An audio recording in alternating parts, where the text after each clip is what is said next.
All right. It is 5 p.m. I will call the Richland County Executive and Finance Standing Committee to order. First item of business, roll call, Mr. Cayley. Carroll. Here. Schoonover. Here. Kramer. Here. Manning. Here.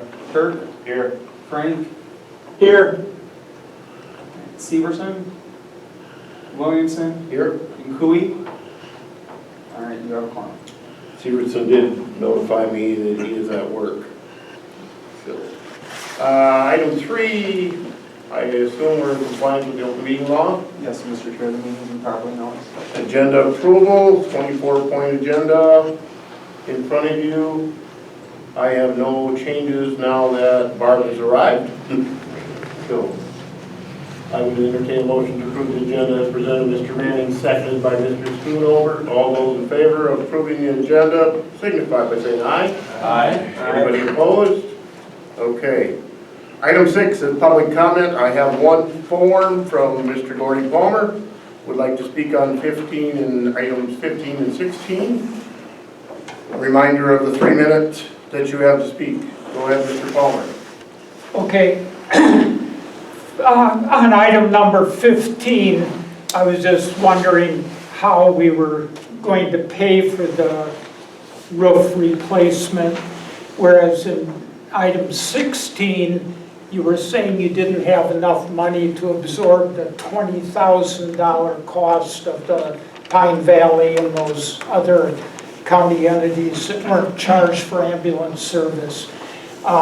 And my question with number 16 is, what is Richland's average number of annual calls for the last 4 years that our contract is going to be based upon?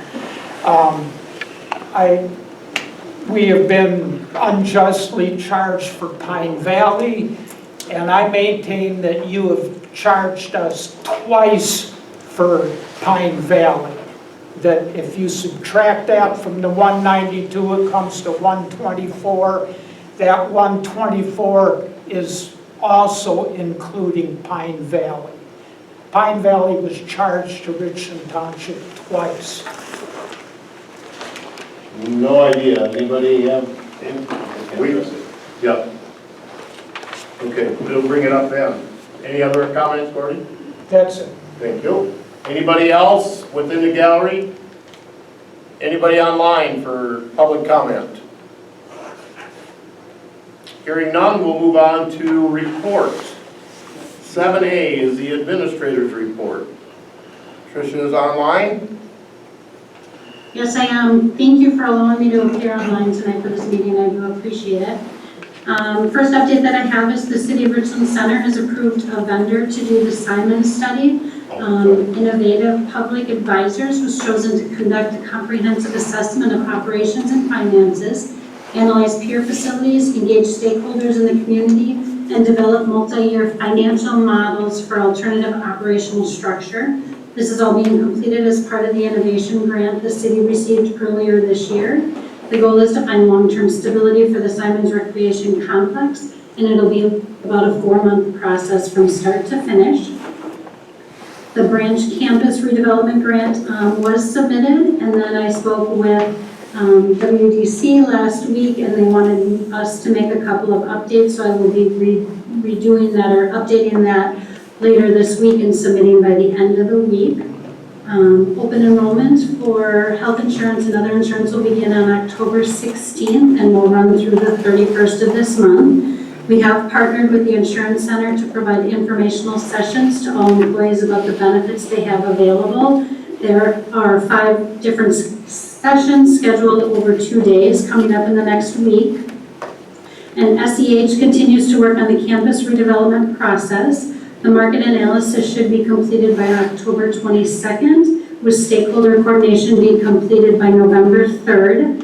The next steps will then to be focused on public engagement, creating an advocacy paper to highlight opportunities for the site, and then to outline the importance of the project to the community, review funding opportunities, and to develop a tailored marketing strategy. And then I did ask Brittany from Pine Valley to attend and to give an update on the water situation at Pine Valley. Brittany is here. Go ahead, Brittany, you have the floor.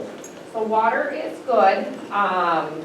We had somebody from water, whoever does our reservoir inspection actually came out and did a lot of flushing, a lot of chlorine, a lot of bleaching on a Friday. Took water samples of their own, along with the water samples, and we've had negative samples since, and I just sent one up the other day, and that came back negative as well. So we are back on water usage. Thank you. Questions at all, Mr. Carroll? Was it established why we had the malformed? No, so we don't know where it came from. They are coming in like a week or two, is my understanding, from talking to Sam, that they're going to do the repairs on the reservoir and kind of take a deeper dive into the reservoir, as that was one of the places that did test positive for E. coli. So hopefully we'll kind of be able to see if there was anything in there or anything in there currently. But right now we don't. Perfect storm may have caused it. We have no actual, we don't know if it was bovine, we don't know if it was, what kind of feces it was. Any other committee member with questions for Brittany? All right, Trish, I'll let you do 7B, and I forgot to do the approval of minutes, but we'll go back when you're done with radio tower update. All right, so I do have the radio tower update in the packet. And I just want you to note that I did add some pictures of the retaining wall. And then if you look at the change order on the bottom of the first page, they did do a breakdown of the cost of that retaining wall. So I know that was something that this committee had asked for, and we do have that in there. And if you have any questions on that, I am willing to try to answer them right now for you. Mr. Carroll? Yeah, I had asked about more information on this change order, and there's no question there was a change, I acknowledge that, but I was hoping we would get a little bit more than that breakdown, an actual estimate, since in essence it was a no bid situation since a change order. I would wonder if we could still get that at some point. So can you clarify what it is you're looking for? Sure. This is just a rough cost breakdown. An estimate will say 10 cubic yards of concrete at $100 a cubic yard, itemized like that. In essence, they had no competition to do this work, and it's a $250,000. So I just feel like they should be willing to give extra information to confirm that their quote is accurate. Okay, I will talk with Mike Day about that tomorrow, or Thursday. Any further questions for the administrator in regards to the radio tower? Mr. Frank, anything from you? No, I'm good right now, thank you. Thank you. All right, I need to go back to item 5, approval of minutes from the September 25th, our last meeting. Anybody have any changes? If not, I will declare them as good as presented within the packet. All right, now we'll move to item 8, which is discussion and possible action on the 2026 proposed budget. And I assume that's a combination of Derek and the administrator, or, okay? All right, so Tricia, I can go over this if that's okay. That sounds great, thanks, Derek. Yep, so there were actually very minimal changes to the budget that you guys just looked at last time, actually. In terms of the way the packet is, I updated the format of the packet. You may or may not recall in the last meeting there was that pesky line that was showing up on that chart that wouldn't go away. So I just picked a totally different format to get rid of the line. So the information is virtually, is very close to what you saw before. You'll just notice the format's a little different. The only totals that changed, there were 2 totals that changed. One of them, and so I guess before I go on, this information in your presentation is, again, the summary of all those different documents I provided you for background information. When I talk about items that were changed, it's actually just in the revenues and the expenditures line. So without going too far into the weeds, this budget that I have before you is an increase in expenditures of $990.54. So what that actually was is last year, after the budget was adopted, on November 15th, we received a chargeback notice from the Department of Revenue for some tax chargebacks. Those were paid by the county, and because we had already adopted our budget and we're well beyond that process, the county essentially paid those charges of $990.54. After speaking with the DOR at length a couple different times over the last couple weeks since our last meeting, I was able to apportion those charges back out. So our expenses from the last budget you had to this one are $990.54 more. So when I look at our budget summary, so this one here, this number here, this $10,820,031.39 is increased by $990.54. So we will portion that out back to the municipalities because we are able to do that for those charges. So that, in essence, is the only change that you're going to notice for expenditures. Then when we look at the highways budget, after just, again, continued review with this, because you know this is a living document until we get to the point of adoption, there was a reclassification in revenues and expenditures for the highway department. So their overall levy is still the same, just the way that some of these revenues and expenditures were classified. We modified that and changed it to a more realistic representation of what those are. So it doesn't impact the levy, it doesn't impact any of that. As you can see, they still have the same 1,663,500 levy. It was just a matter of recording those revenues and expenditures accurately. There's been a little bit of change in the way that the highway does their budget. They've been working with the consultant. So we just modified those numbers to accurately represent the activity they were trying to capture, which it was correct. It just, we changed it so it was more accounting-wise correct. So all of that really does not impact the levy at all. The highway still has the same levy. Our expenditures just went up $990.54, which is actually taken out through the apportionment of the county taxes. So what this results in, and let me get to the budget here, is this is the resolution that we have for the budget adoption. County Board Chair Turk requested that I break that out a little bit so we can exactly see what this $10 million is composed of. So really what that total consists of is a compilation of a couple different things. Our allowable tax levy of $6,735,590, so that's straight from our levy limit worksheet, what we're allowed to levy. Also that includes the library tax levy of $209,465.64. So the county pays that. We then apportion that expense out to municipalities. We do the same thing with the bridge aid. And then this $990.54 is what was added from last time. So I did add that into this resolution and it updated that total apportionment, total of taxes that will be apportioned out through the tax bills. And the DOR just released her apportionment sheets yesterday and I was able to enter those numbers into the apportionment sheets to make sure that everything jived.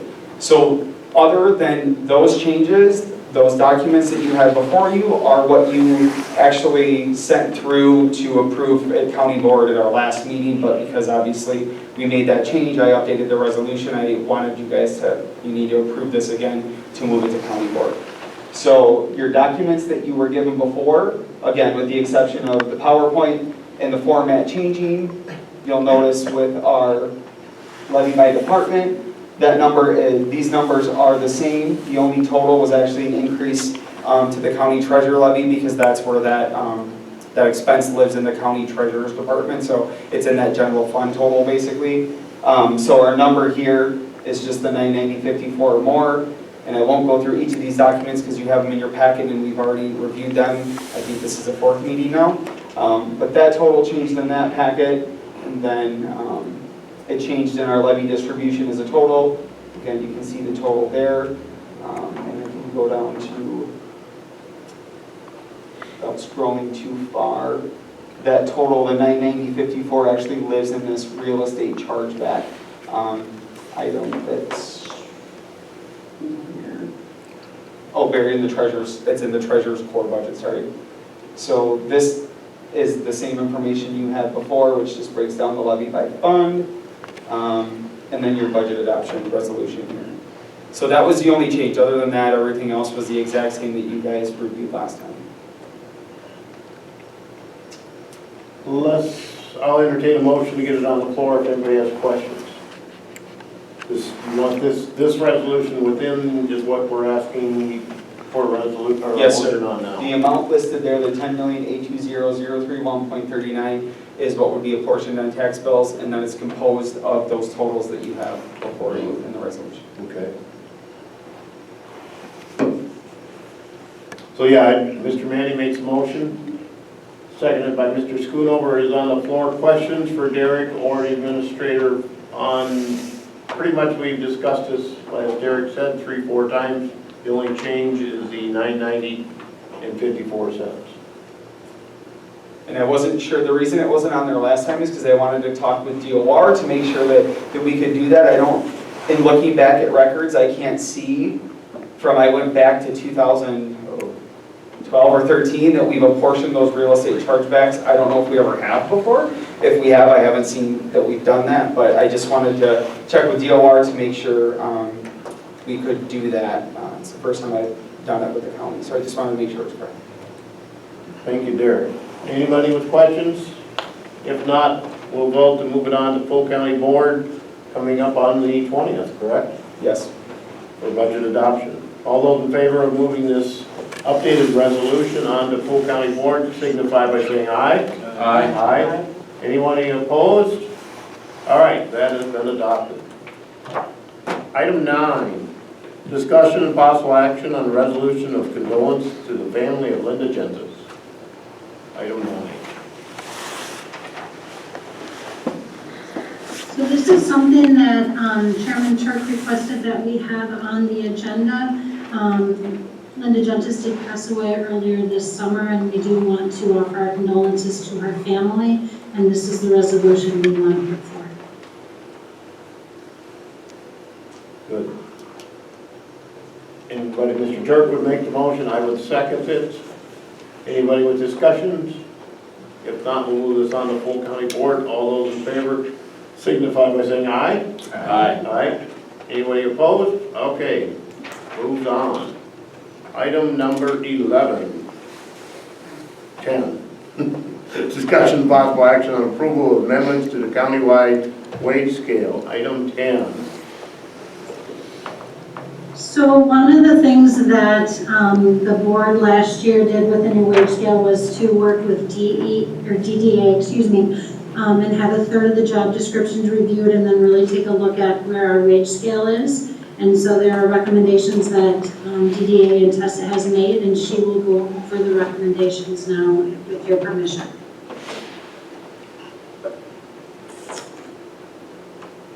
Perfect, thank you, board chair and board members. In the packet, you'll see basically just our 2025 annual wage analysis. So our goal every year is to look at all job description or positions to the market. We're using the same benchmarks that we have used in the past. And what you see in front of you on page 3, the market analysis, are all the jobs in the county that at least have more than 5 data points. So if a job is not on there, we still have data for it, we're still watching it to the market, but it just doesn't have enough to be statistically significant. So basically the chart or the table reads your position, your min, your max, the benchmark average minimum, benchmark average maximum. You put the actual in there, and then basically where you are to the market. Anything in pink is more than a 10% deviation. Anything in green is more than a 10% deviation above market. If we were asked where we're calibrated today, you're about 4% above on the mins and 4% under on the max. You do have a tight wage range, and that is part of that. And again, we did a lot of work the last year to get all new job descriptions and put them into here. Now that we've done that, we're looking at making sure that those job descriptions are correct, making sure we are where we are to the market. I did do an analysis by Pine Valley just by itself in the county. You can kind of see where those fall in. And then, like County Administrator said, we did review a third of the job descriptions, and they are they start on page 10. And it will basically show the job, their current grade, and if there was a grade change recommendation. I know there's a lot of information, sorry, if you have questions, I can go through it. I just don't want to spend too much time on something if you want to talk about the job classifications. But basically looking at that, our only recommendations would be for the child support director to move from a 16 to a 17, the county highway superintendent from a 15 to a 16, deputy clerk of court 11 to a 12, deputy treasurer from a 10 to an 11, dietary aide from a 7 to an 8, highway office clerk from a 10 to an 11, highway shop superintendent from a 14 to a 15, highway sign foreman 11 to a 12, land conservation and zoning director 16 to a 17, mental health therapist 15 to a 16, social services director Pine Valley 15 to a 17, Pine Valley, real estate or real property lister 11 to a 12, resident assistant from a 6 to a grade 8, RN 15 to a 16, RN charge nurse 17 to an 18, RN manager 17 to a 19, secretary health and human services 9 to a 10, and the state highway superintendent from a 15 to a 16. There are a lot in there, and it looks like a lot, but this is partially because we did so much changes last year, and we're really working on those job descriptions and making sure the departments have all that information. This is probably not a typical year of the classifications changes that we would make. And part of this process is when we started it is when we pick this third, the supervisor and the employee go through the information and they make changes to the job description. We make those changes, send it back, make sure we're okay with that. Then we have these classification changes and any appeals that would say, hey, I think something's missing or warrants another review, not just a wage increase. This is done to create internal equity with the county, but more importantly, keep your market wages competitive. And the reason we moved to an ongoing maintenance is so we don't have such a huge wage gap. We're looking at it every year to make minimal budget disruptions. Just like your roads and your pavement improvement plan, we want to look at the road surface and make those changes that we can to preserve it. Your employees are your greatest asset, but your biggest expense. Are there questions so far on the classifications or the market analysis?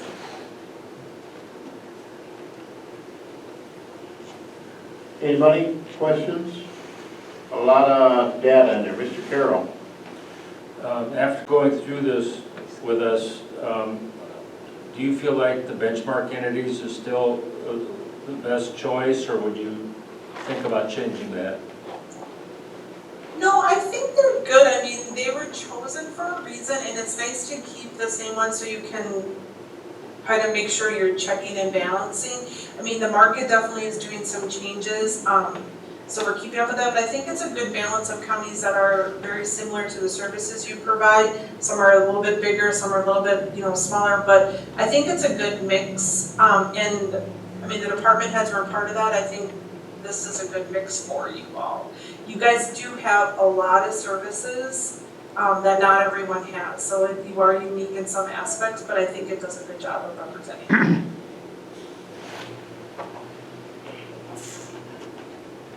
What else, Tessa or Administrator, do you need from us tonight? Or is this Well, one just, of the things, do you want to go ahead, Tricia? no, or is this just for information? No, the one thing that we wanted to look at for 2026 recommendation is, again, you're about 4% above on the min, 4 below on that max. You have a step like your steps go for 2.75% increase.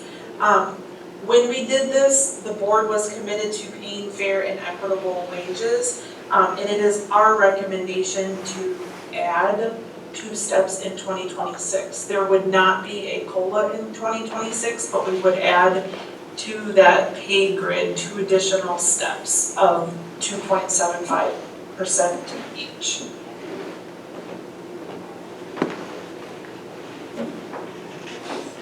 Thoughts? So the 2 things we are going to be asking this committee for tonight is, number 1, to approve the new wage scale, and number 2, to approve the reclassifications that were listed earlier by Tessa.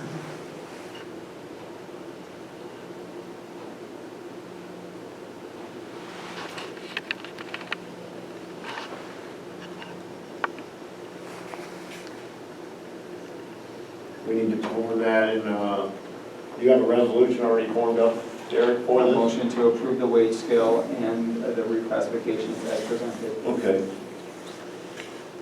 I'll entertain a motion and then we can see if we have any other discussion on it. Mr. Schoonover makes the motion to approve the reclassification and the wage scale, is that correct? Yeah. I can second it. Anybody have questions, comments, concerns? Mr. Carroll. Just to confirm that all of this is in alignment with the 2026 budget.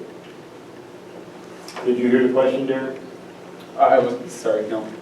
That this, all the 2026 budget accounts for all this. Yeah, the steps for the 2026 budget were calculated with already moving people forward on the scale that you already had adopted. So this is adding 2 steps at the end of the scale, correct, Trish and Tessa? That's To correct. the end of the scale. Which won't affect any more monetary amounts for 2026. We're just adding the scale, if I understand it correctly.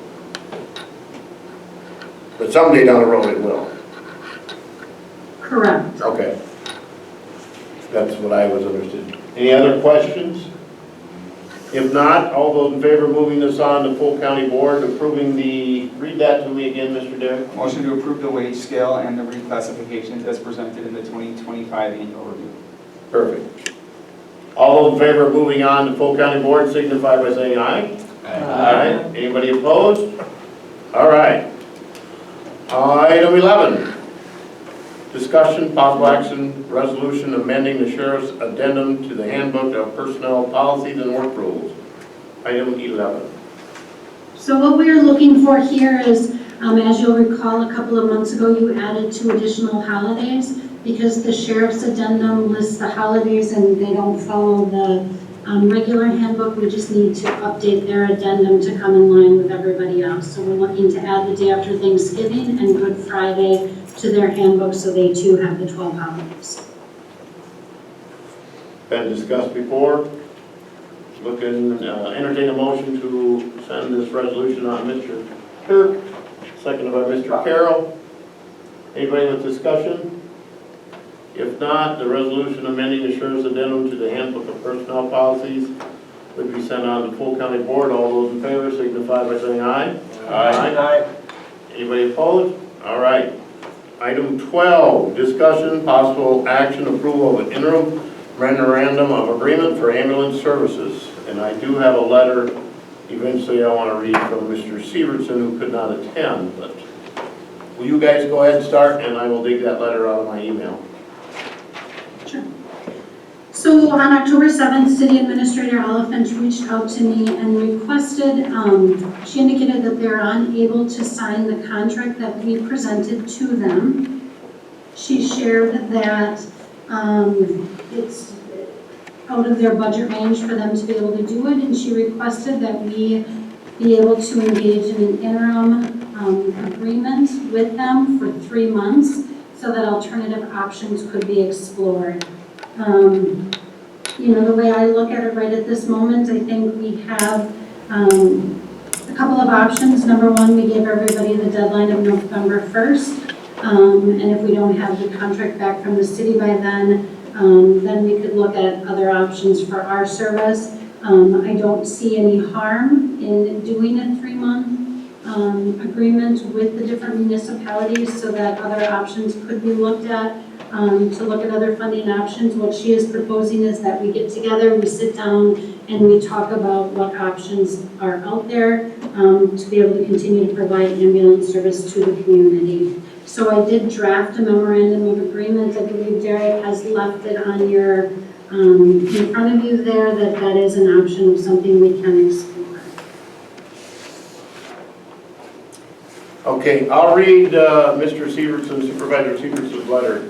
Dear members of the executive committee, I apologize for not being able to be here at tonight's meeting. Unfortunately, my work schedule has prevented my participation. I'm sending this email to seek clarification regarding the cover letter included in the recent materials provided, specifically the second paragraph under the background section, which states, an interim memorandum could be put in place to allow a productive and effective transition for the community services would continue to be provided until at least March 31st, 2026. Latest.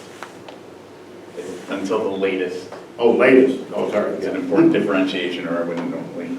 This time will allow for discussions on the creation of a district or negotiations to bring another entity to provide the service. My interpretation of this paragraph is that ambulance services currently provided by the county are expected to end after March 31st, 2026. I would appreciate clarification on this point. If the city, townships, and county are able to reach a mutually acceptable cost-sharing agreement, is there still an option for the county to continue providing ambulance services beyond that date, is one of the questions. Additionally, has the county considered other potential funding models such as per capita charge to support ongoing ambulance services? I know a few years back this very discussion had happened and was explored prior to our current administrative leadership and county clerk positions. I do not know there may be funding options available to us that have not been explored by the committee or county board. I feel that we are acting way too fast on this matter just to get a budget passed. I know there have been discussions amongst local municipalities to explore options as well, and I feel we should work with them in a professional manner other than with iron fists. Thank you for your attention to this matter. I look forward to your guidance and response. From Mr. Severson. Okay. So on this, we need to, did Trish, you say you had 2 or 3 different options? I mean, this was one option you were thinking about? This is one option that I was thinking about. I think the county's in a tough position right now because if we aren't able to get the revenue that we set forth, we're not going to be able to sustain the service without adding levy to it. I think the other thing that I am concerned with is this is truly a bare bones budget that we have put forth. We had to make some adjustments, and so there isn't any money that's being set aside for a new ambulance outlay in the future. So I am worried that if we continue along the path that we are on, we're not going to be able to sustain, again, without adding levy. I'm all for sitting down with the different entities. I know that I've spoken not only with the city, but also with Boaz, who wants to look into starting a district. I don't think there's any harm in continuing to have these discussions, but I also don't know if the county can continue the service where we're at right now without the addition of levy. And as you guys may, as you might recall, we are adding general fund to this budget for 2026, so there isn't a lot of extra funds that are out there to continue providing a service that we're not mandated to provide. I'm not trying to make a rash decision, I just don't know what other options we have at this time, and that's where I'm saying I'm more than willing to sit down, more than willing to give this 3-month extension so that we can try to come up with another option that's out there. Questions, comments? Mr. Yeah, Schoonover? this is Bob. Go ahead, Bob. Randy will wait. The 3-month extension, is that across the board for this entire project, or is that just something for the city? I guess I want a clarification on that. No, we would give it to everybody. I've had a couple of municipalities reach out and ask that question, and it would truly be, we would offer it to everyone, not just to the city. Okay, thank you. Mr. Schoonover. Just the one concern I have, and I hate to ask this. We all know that the current ambulance program will not work. We can't hear who's speaking. You got it turned off. Bob, Can you hear me now? Yes, now I can, thank you. Okay. Drastic changes are gonna have to be made, because this ambulance service is gonna have to pay for itself. And I like the idea with the extension. What I would really like to see is, maybe we should have we ever brought this up to the entire county board to see if we want to continue with an ambulance service? Like a vote of confidence to see what everybody's thinking about? I don't think it's ever been to a, that would give us if we, We would have time to do that. if we, I mean, we gotta do something, at least Yeah. if this would be 3 months into March, I mean. I would just like the entire board to get on this to see what everybody else thinks before we make radical changes to the program that are coming. Make no mistake about it. Yeah. The thoughts? Rest of the committee? Mr. Turk. When we had originally proposed the one-year agreement, that was kind of a one-year time to figure out what's going to happen next. And now we're looking at an interim agreement that's 3 months to compress that time frame. I'm not a huge fan of this, but I understand where the municipalities are coming from. And so I'm not opposed to it, but it's not my preferred. I would prefer to see something that gave the county a little more security, but this seems to be the spot we're in. I would have to agree with Dave.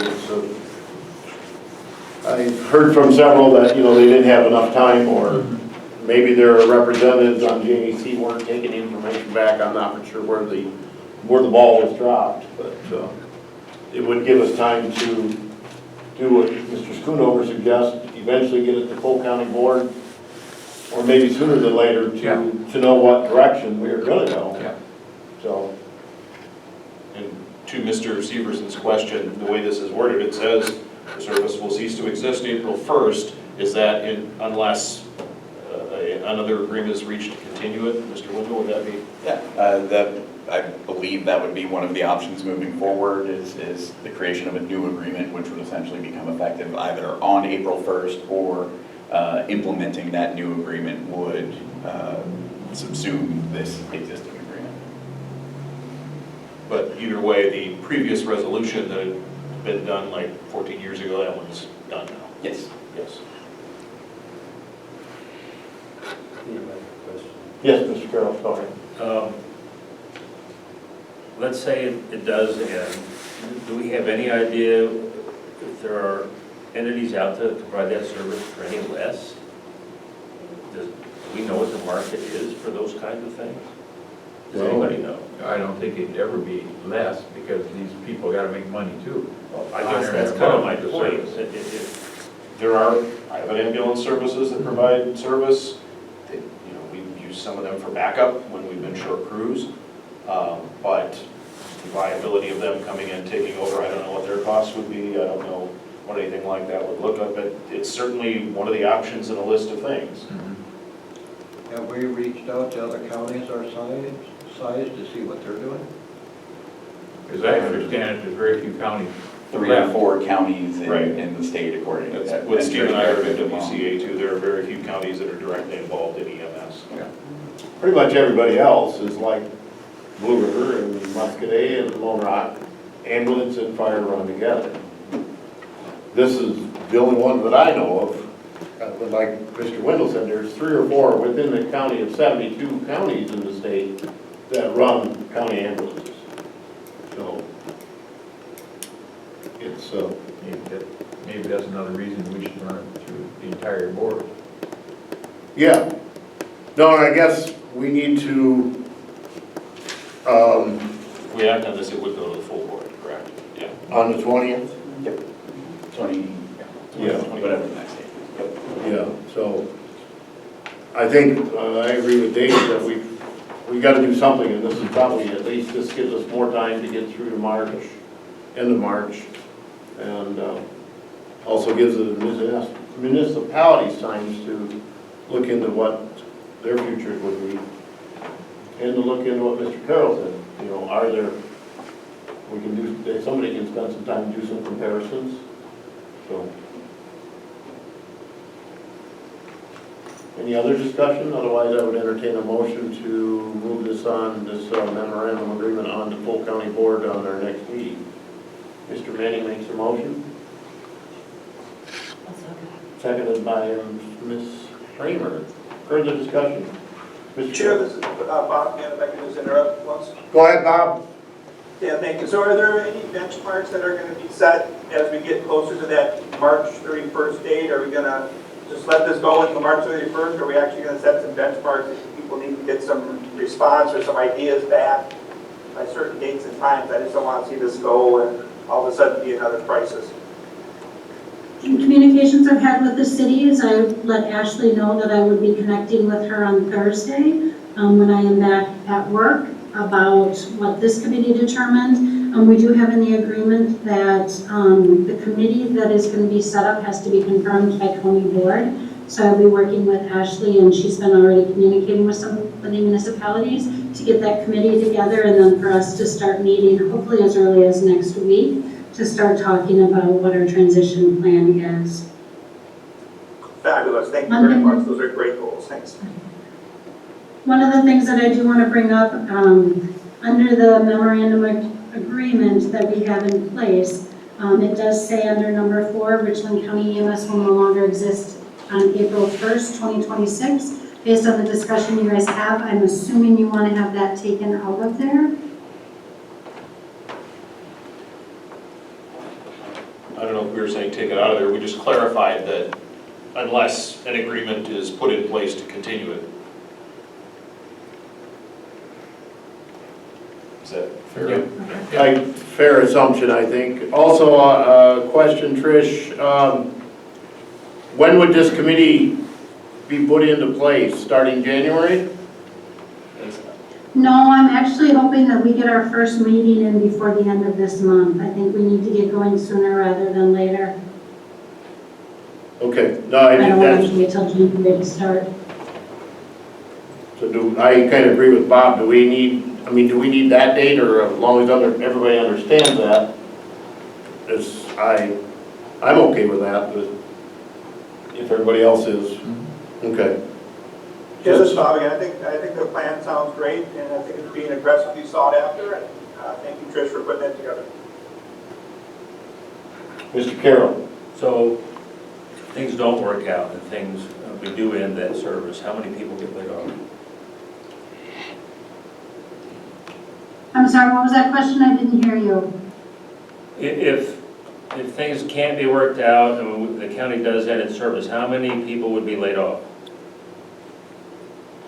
Barb, you can correct me if I'm wrong on this, but I think there are 8 full-time staff at the ambulance service right now, 5 part-time staff, and then there's on-call staff. You said 8 FTEs, 8, 5, Yes. and part-time? Is that correct, Barb? I think it's 7, 7? because your director's spot is not full. Okay. 7, 5. Okay. Further questions for the administrators? Nothing? Do I have a motion, Derek? Go first by Manning and a second by Kramer. All right, all those moving this on to full county board, the memorandum agreement, which would end unless something else comes in place on March 31st, 2026, signify by saying aye. Aye. Aye. Anyone opposed? Okay. Item 13 is discussion and possible action approval of EMS handbook and addendum changes. 13.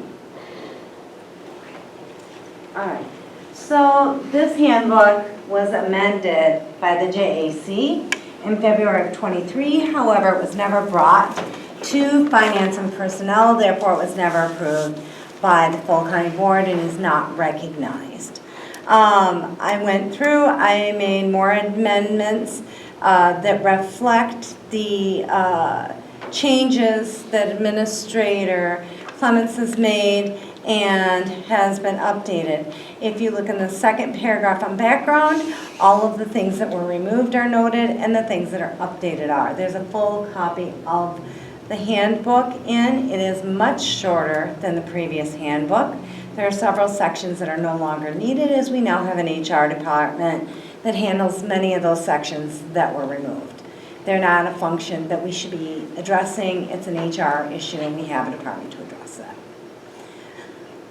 The sections that are most significant, that are truly going to affect us, are the vacation and holiday, those changes. The vacation was what we assumed had been changed. It hadn't because it hadn't been adopted.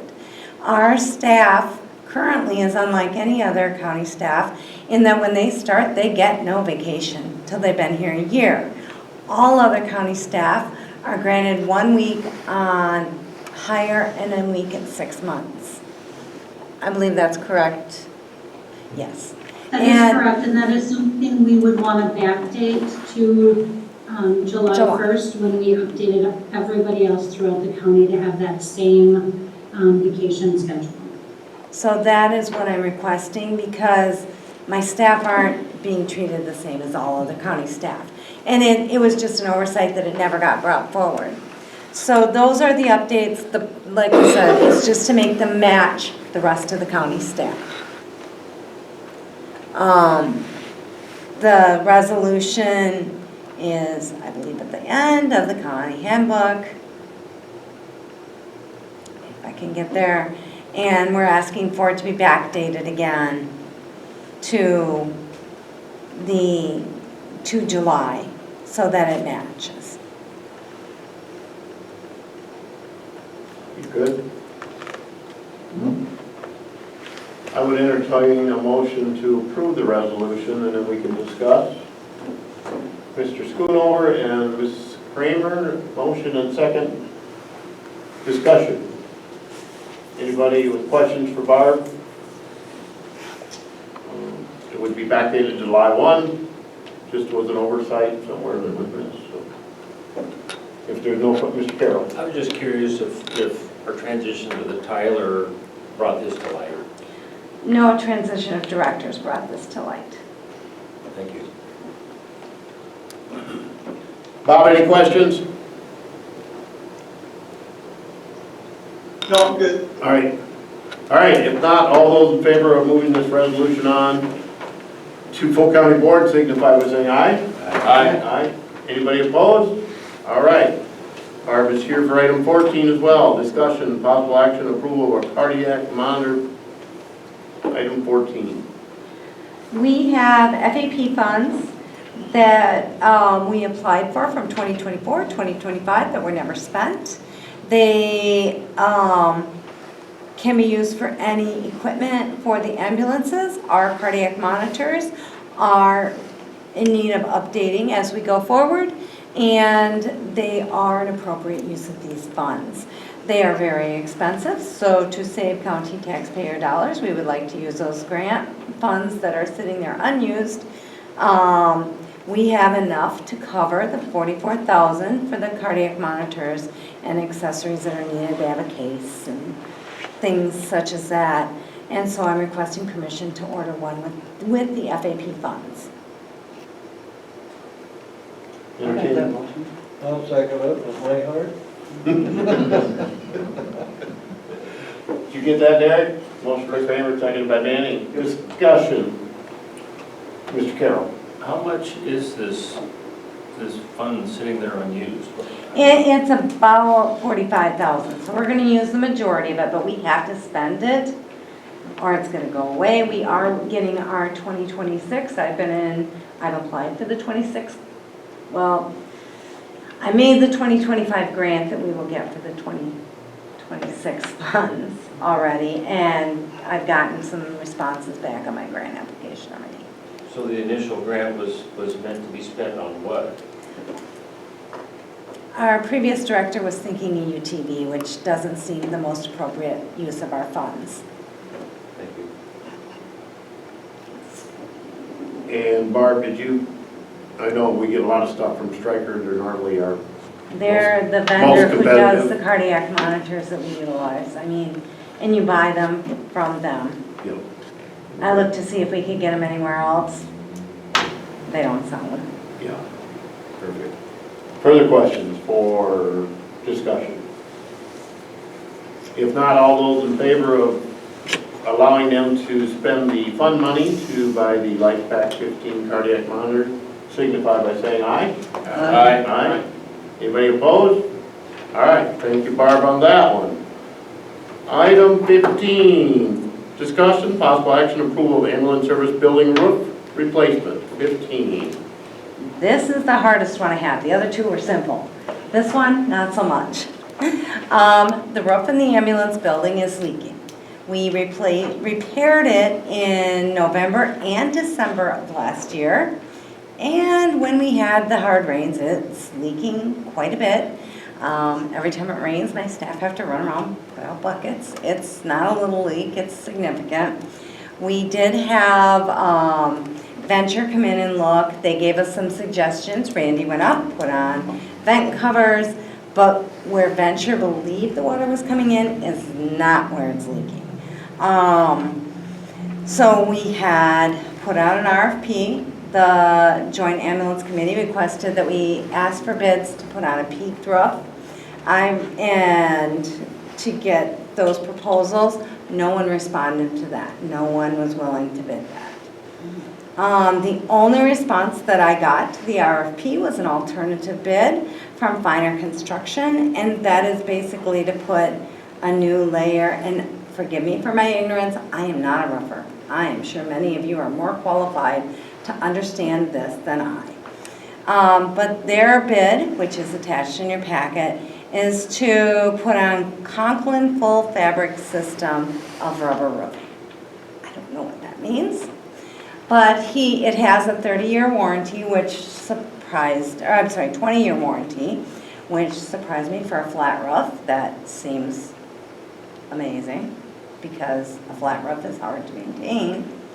And he will guarantee their workmanship. He is local, and his references were fairly good. I just want my roof not to leak. Barb, I got two questions. The other people that worked on it, there's no guarantees or warranties on that? And in the past, we've talked about putting a gable roof on this. Yes, and that's what I requested in the RFP, and nobody would bid it. What kind of money was that versus this? This is still a lot of money, and to me, it's not a permanent fix. No, there were no bids, even in the past. The bids that came back were like from 210 to, I think the lowest was 74,000, and those were not for gabled roofs. Yes, sir. I'm just wondering, in terms of when we put out RFPs for things like that, how wide a net are we casting? I placed it onto VendorNet, which is a statewide bid site, and I placed it on our website, which is part of our requirement. But the VendorNet goes out statewide, and that's the best I have to place it. I don't know where else to place it to catch more. I just wonder if there's contractors out there that aren't on that net that might still be viable. When was Finer thinking of doing it? In spring, is that, I'm reading they did a thermal scan, they themselves did the thermal scan? Yes, he came up with Was a drone. not part of Venture's work, I assume? No.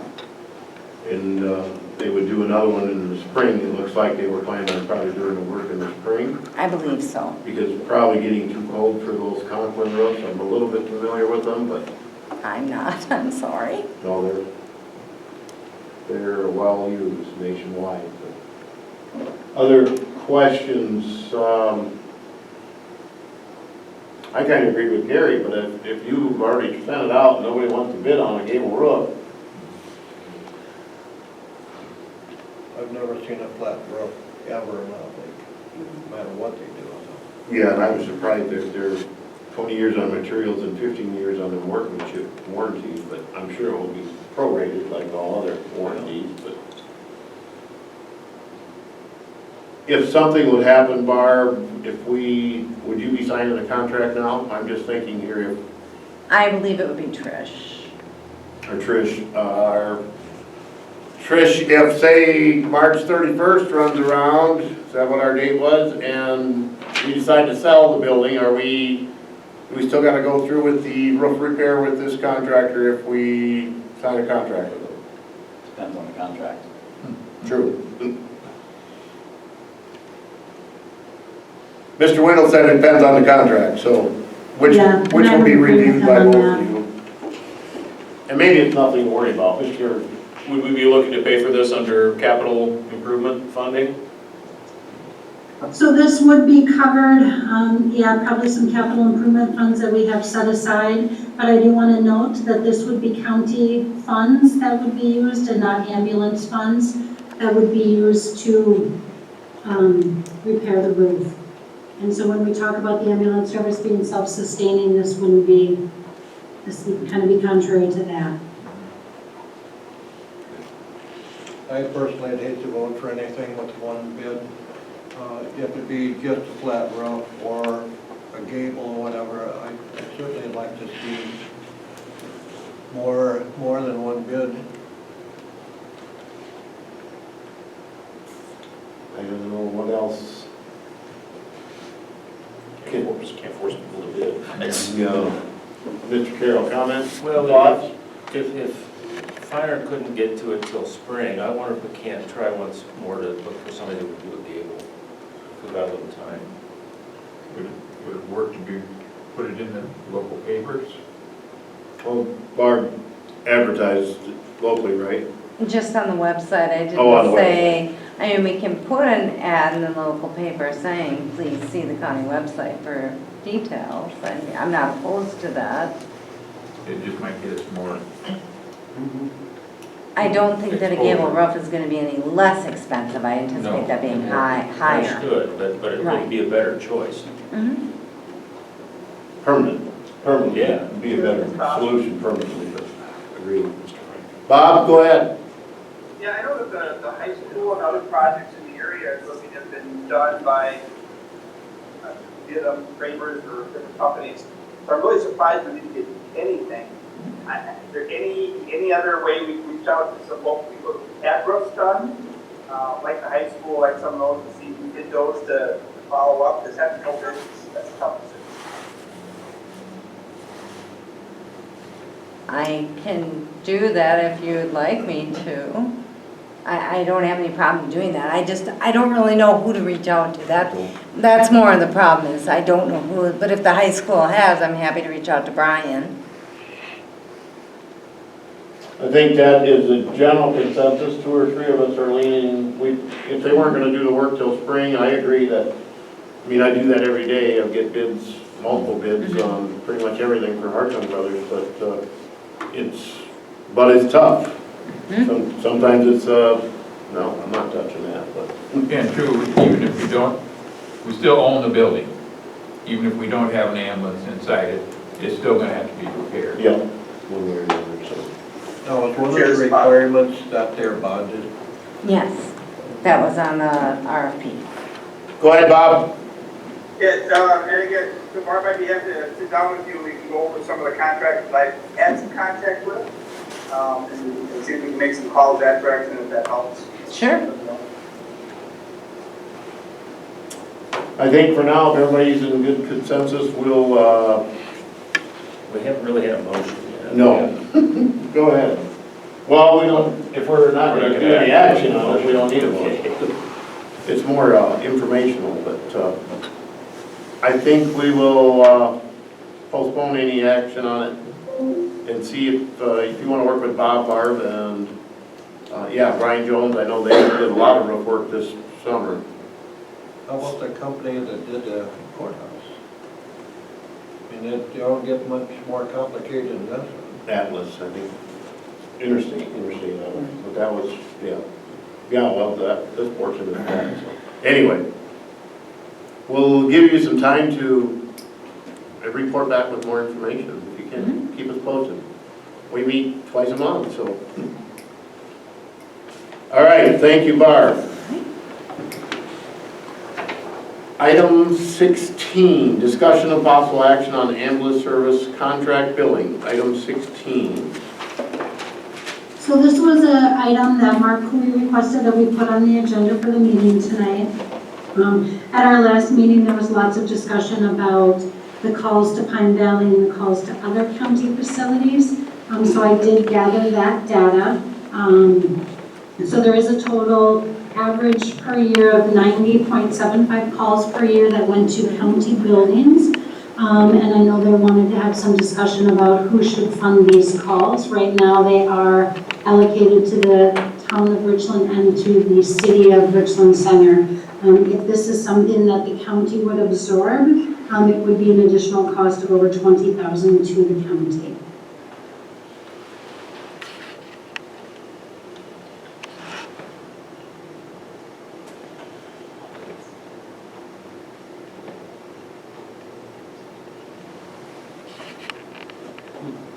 Thoughts, group? Mr. Carroll. So what I take from this is basically the ambulance situation, as bad as it is, it's even worse in terms of the county affordability. Yeah, and if I understand it right, Trish, if you can clarify, in the past, this is just calls, but in the past, nobody was billed? That's correct. I had misspoke at our last few meetings. I just, again, assumed incorrectly that others were covering these. When the last agreement was put in place, the previous ambulance service director had taken these calls out and did not attribute them to anybody. So these calls weren't being covered by anyone other than the county. So for 21, 22, 23, and 24, the county was already eating the services calls, or however you want to word it, I guess. Correct?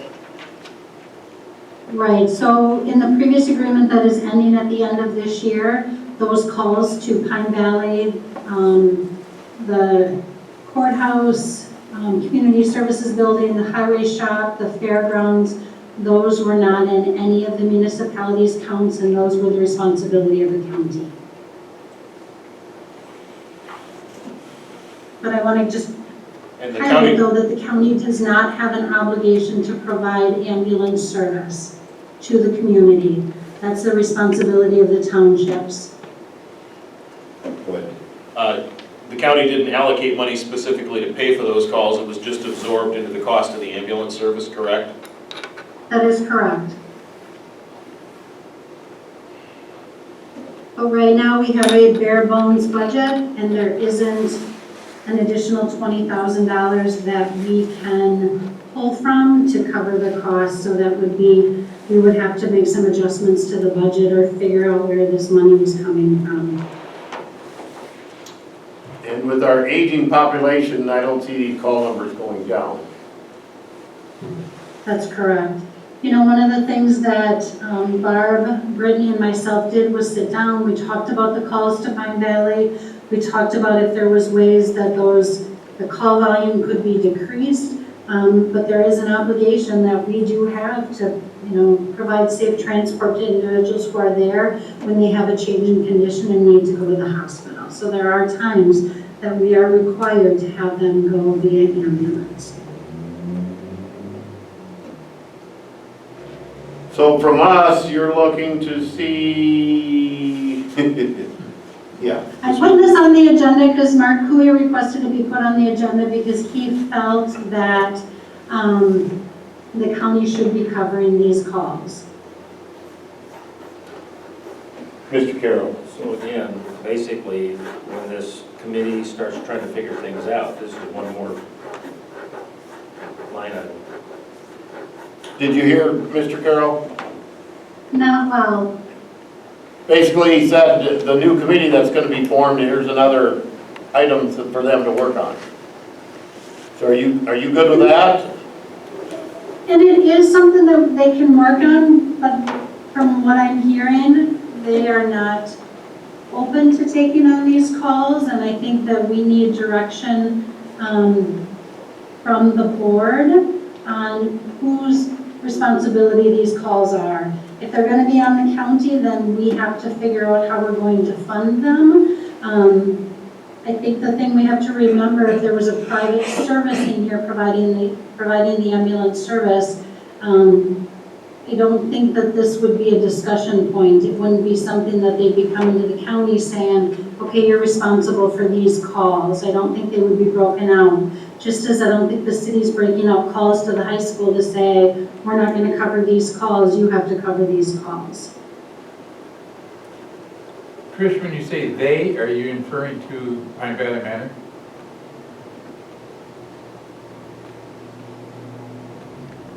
She may not. No, is she saying that if a private ambulance was here, they wouldn't come and say the county has to pay for each call to Pine Valley? That's what she's saying, not that, and that's what's happening is that because the county owns the ambulance, the inference is that the county should pay for those calls. Where if it was any other ambulance service, ABC, Yeah. they wouldn't be coming to the county saying, pay us for those calls. They'd be charging Pine Valley Manor. Because it's a county-run facility. Yeah. Or to the jail. The jail does pay for inmates that are ill in the jail when we come. They do pay for those calls. But that's for the medical billing of those calls, not for the response. And that's part of what's causing this problem, if I may. Mhm. If we were billing per capita, this problem goes away. This problem is because of the model we run on. Okay. But So- that's something that that committee needs to deal with. Go ahead. How does Schmidt-Woodland Hills pay for their calls? Schmidt-Woodland Hills pays taxes to the city. So the city has a benefit where Pine Valley does not pay taxes to Richland Township. So that's why it's like not apples to apples. And I take it the rest of the facilities like Our House and Harvest They pay Guest Home taxes. is the same way. Which is included, yeah. Other discussion, thoughts, comments? Gordy? So as of today, is Richland Township still being built, going to be built for those at Pine Valley? Or have you decided, no, Richland should not be built? Because we only have a contract right now that's charging us for 192.75 calls a year, which is including Pine Valley. Are you going to issue us a new contract with the correct numbers, or? That's what the committee would do. They would look at all of it. So Richland, they're trying to prepare a budget for next year. And so, yeah, We don't know what the budget. I mean, it's a big difference, $43,000 versus $9,600 the year before. understood. So, yeah, that's So, why we have the direction that committee- we're trying to get, so. County, make up your mind soon. Comments? What do you guys think?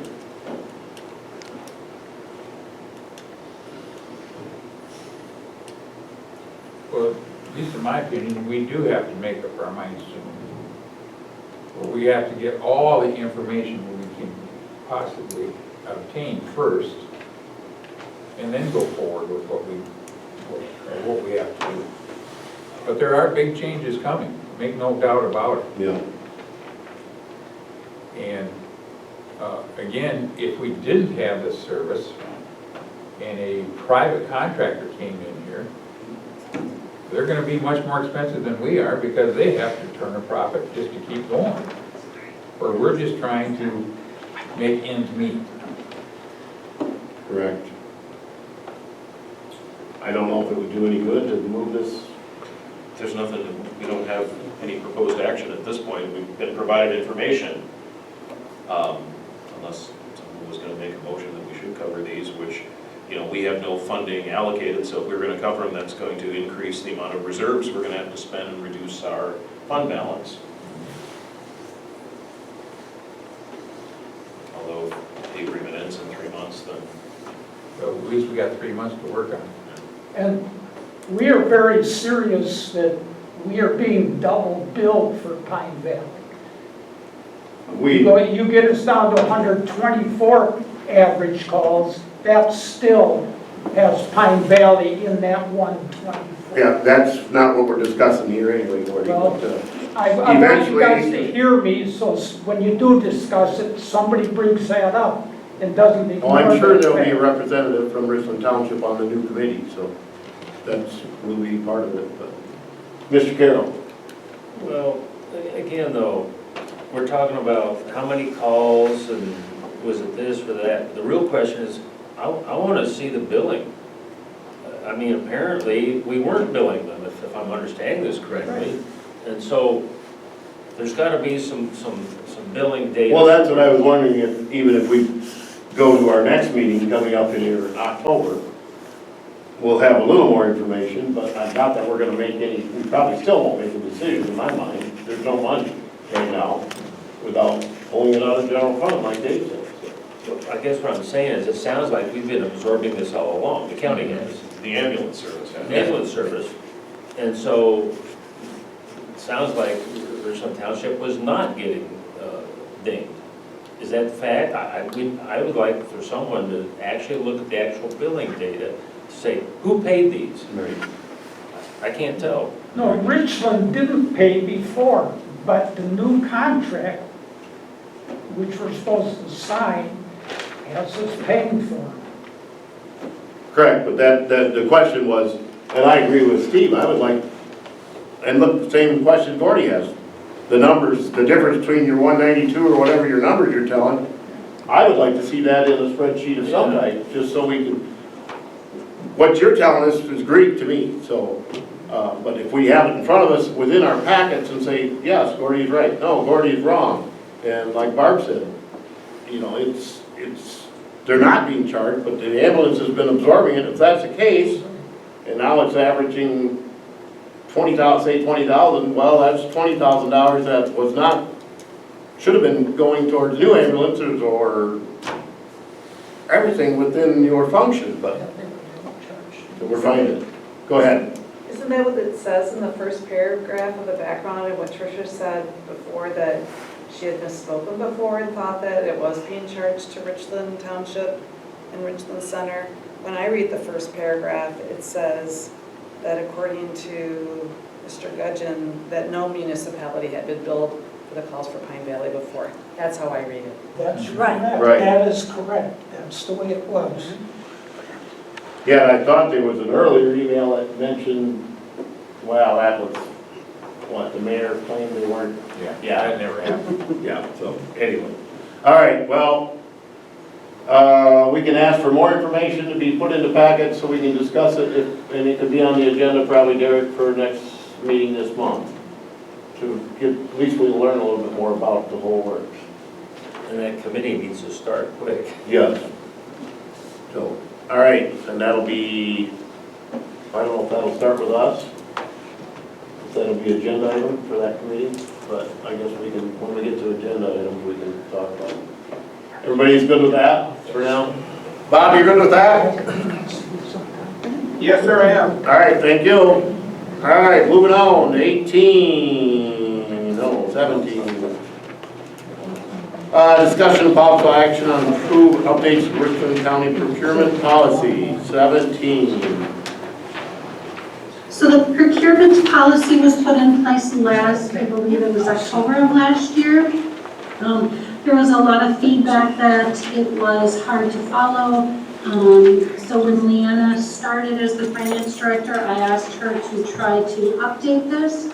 So So Leanna did an update, Derek, her and I sat down, talked about it quite a bit, and then shared it with department heads to gather their feedback.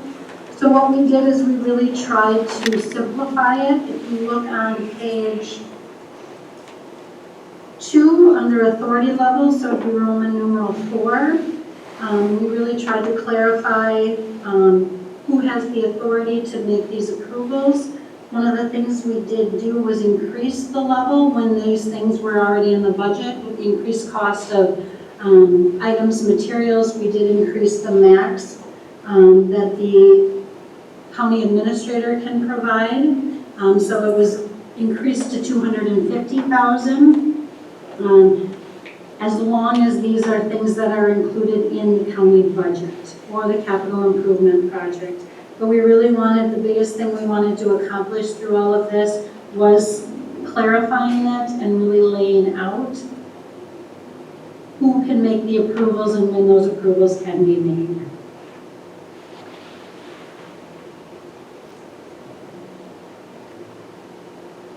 So we're looking for approve the procurement policy. I would entertain a motion and we can discuss. Mr. Turk, seconded by Vanny. Discussion. Anybody have comments? Mr. Carroll. The resolution is talking about a fee schedule. I don't see a fee schedule. Is that something, a separate thing we discuss? Yeah, so The fee schedule, go ahead, Troy. go ahead, Derek. So this document was put in there for reference because when the first procurement policy was adopted, it was labeled as an ordinance, but it actually wasn't adopted as an ordinance. And it actually had the associated fee schedule with it as well. So these are just the reference documents to put in there because it was labeled as an ordinance, but it wasn't really an ordinance. It was just the policy. So this is just just to have the background information in there, as Trish said, when it was adopted back in November, in case there was a question as to why are we calling it an ordinance versus a policy now. It was a policy, and policies are not codified into the Code of Ordinances because they change. So you may recall when we adopted that Code of Ordinances, we removed all those fee schedules because they were policies and financial stuff, not, they weren't laws, they weren't ordinances. So it was mislabeled as an ordinance. It should have said policy, which is why I had this resolution from when it was adopted in '24 to show that. That makes, sorry, it kind of complicates things, but just so you had the full context of what you were looking at, it was in there. And I think as Administrator Clements noted, the changes to that are really just to clean it up, make it easier, and to also just kind of have a clearer point of contact for department heads and stuff so they know where to look through stuff. And the changes, the monetary amounts, because things are just expensive. So. Yes, and cuts down on some of the duplication. Correct. Perfect. So there is that was a resolution out there. I think you got a resolution in there. Yeah, update it. Any further discussion, group? If not, all those in favor of moving the resolution on the full county board to update procurement policies, signify by saying aye. Aye. Aye. Anyone opposed? All right. Item 18, discussion and possible action on the demolition of campus buildings and associated cost. Item 18. So this is something that started with campus reconfiguration last month, and it was asked at that time to bring to executive and finance. So what we're just looking to do is get permission to solicit bids for the demolition of 2, possibly 3 buildings to be able to take a proposal to the full county board.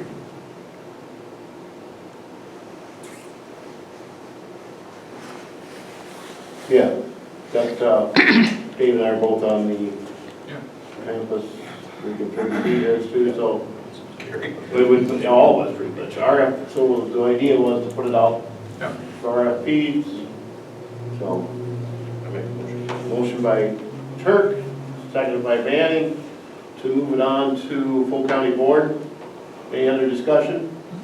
Just to clarify, the cost for this would be part of our grant proposal for the state, so.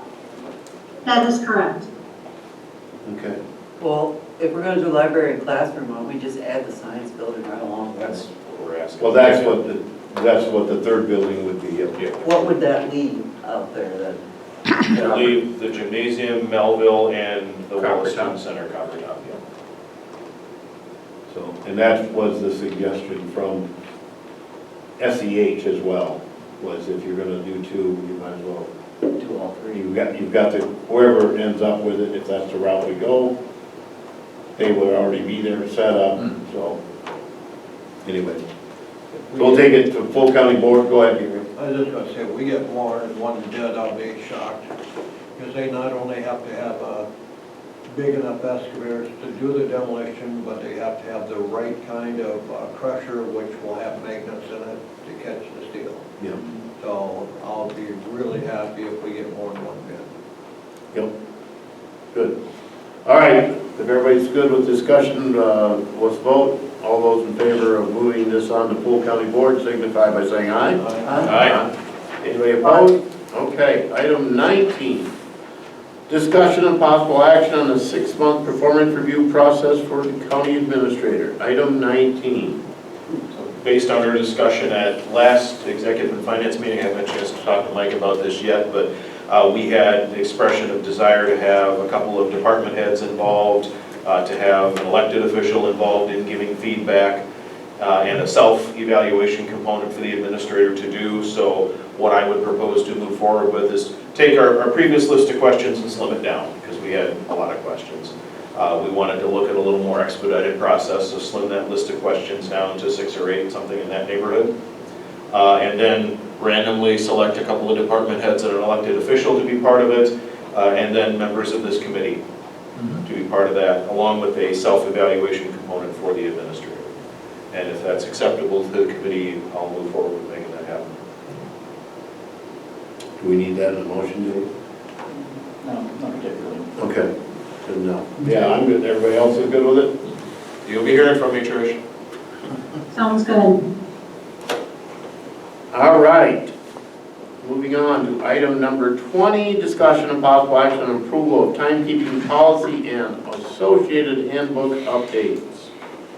Item 20. All right, so there are 2 documents for your approval. The first one that says number 13, time reporting. This is out of the handbook, and it's just making updates to the handbook related to time reporting. Part of this has been really prompted by time and attendance through the Tyler system. So that's the first part of it, and then the second part is the timekeeping policy that I'm asking be approved. We just really want to make sure that there's clarification for all employees of what their expectations are relating to timekeeping, completion of time cards, all of that. So these are the 2 things that I'm asking to be approved and sent to full county board. I would entertain a motion and we can discuss if anybody has discussion, otherwise these are both, I assume we can run them both together, is that true, Mr. Wendell? They're related enough? It's the nature of the motion. Okay. I'll second. Who's the first? Who's the first? Me. All right, Mr. Schoonover was the first, I didn't see that one. We'll do it backwards, whatever we are. Any discussion? Ms. Carroll? Of course. No, you're good. This 7-minute before or after, this 14-minute window, is that gonna cause all kinds of hiccups when the real world happens? I just was surprised at that. Well, somebody repeat that, I didn't hear. The 14-minute time window to punch in and out, including at lunch or whatever meal, that just seems like a challenge to actually be able to do. So it is how the system's set up, and it's currently how, like, Chronos that the Pine Valley currently has and some other departments that they currently have, that is how it's currently set in place. We have talked about it, and I think it's just really important that employees are aware of that and are mindful of it. The advice that I've been trying to give when we gave some trainings the past couple of weeks was really, you know, don't check in more than 5 minutes before your start time and don't check out more than 5 minutes after your end time. This is pretty typical in timekeeping systems, that it does have that 7-minute window on either side. Is Highway gonna be doing this?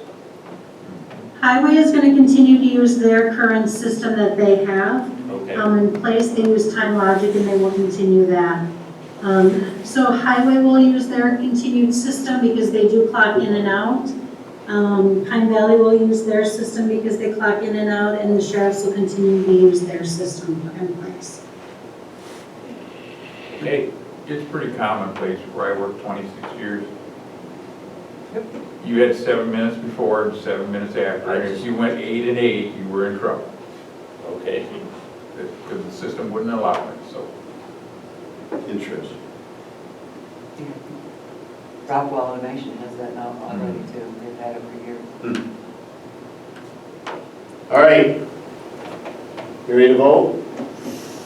All those in favor of moving the timekeeping policy and associated handbook updates onto full county board, signify by saying aye. Aye. Aye. Anyone opposed? All right. Item 21. Discussion and possible action on procedure for filling county board supervisor vacancies. Derek, is that you? Derek, I was chatting about it a little bit the other day when I was in the office here. With Chair Turk, I just wanted, not necessarily clarification, just wanted to keep you kind of posted on how this is working. So as you know, we have several vacancies at the moment, and efforts have been made to advertise them per the county board rules. So if you're looking at your county board rules on page 8, we're following those how we were supposed to with section 2.12, which involves within 30 days of that seat becoming vacant, me advertising for 2 consecutive weeks in both the Observer and the Shopping News, the ad that many of you have probably seen placed. So in addition to putting it in those 2 papers, we're putting it on the county's website, I'm posting it on the bulletin board downstairs and on the window in the clerk's office, just to make sure it's out there. And I realize some of that's centralized in the same location, but I like to post things in my office so I know they were posted. The question comes is, for some of these, we've advertised multiple times, at least twice, and we're still getting no response. So I always call Chair Turk and say, hey, do you want me to run this again? And we have ran it a few times, but I'm just concerned that we're spending lots of money to spin our wheels to advertise it in the same spots. My thought going forward would be we have to follow the board rules that we've all set for ourselves, to govern ourselves. So my thought would be that after we've done what the board rules say we have to, that there's no need for me to continue to publish that and spend that money, that we could literally leave it posted on the county's website, on the bulletin board downstairs, and up here in the clerk's office, so it's still out there. I just don't see the need to keep spending the money in the same locations when I'm not necessarily getting any more feedback by running it 4 weeks instead of 2. So I mentioned that to Chair Turk just to say, hey, at this point right now for District 9, we have 1 candidate. I have nothing for 10 or 20, and 12 is due on the 20th. So I don't see the need to advertise it anymore in the papers than beyond what our rules say, and if we can just leave it posted otherwise, that's free. I think we go that route, unless you want to change this process, which would be an amendment to the rules of the board, but just wanted to share that with you all. Really, that's kind of where I'm at with that, so just to keep you aware. The ad expense normally runs?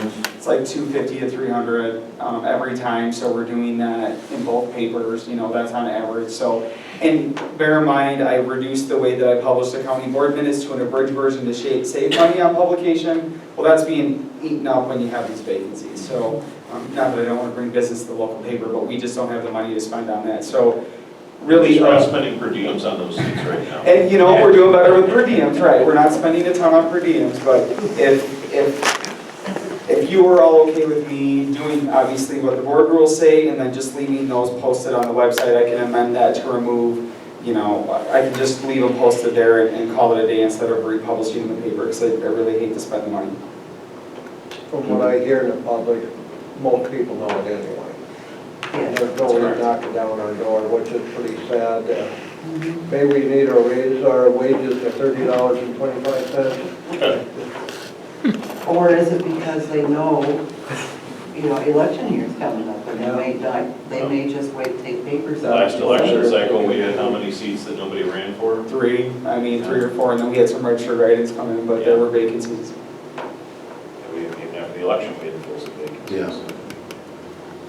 Do you need any action from us, Derek, to move it on? Do we need to move it on to full county board, do you think? I don't necessarily think so. I think if we can have a consensus that once I've advertised for the board rules, that I will just leave posted until filled, or unless you guys decide to do something different. I just don't want to have to publish it in the paper and keep doing that. So if we're okay not doing that, that's really all. I just wanted clarification on some direction.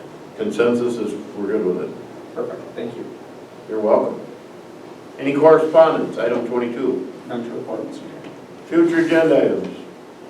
We want to have more information on the ambulance calls and stuff like, mainly Pine Valley, that issue there. And maybe an update on how we're going to, how or who's going to put together this new committee for this group. So, as soon as possible. Whether, if that's going to be us or not, Mr. Carroll, you got? Well, finish yours. No, I'm good. There's no rush on this, but at some point, we should stop and look at the comprehensive plan and say, are we doing what we said we would do? Well, and financial, maybe where we're at with the dollars and cents on that radio tower project, or not so much the tower, the whole update, 911. That would be another one. Yep. Yeah. And then updates on the ambulance building too? Yep, ambulance building roof, if we've got any more information than she was presented tonight. Anybody else? I think we're good. Motion to adjourn. Mr. Manning, seconded by Mr. Carroll. All those in favor of adjourning until, I think it's October, I looked it up, what, 27th? It is October 27th, October. Monday. At 5 p.m. Yes. Yep. Adjourning until October 27th at 5 p.m. Signify by saying aye. Aye. Aye. Anybody opposed of adjourning? All right. We are adjourned.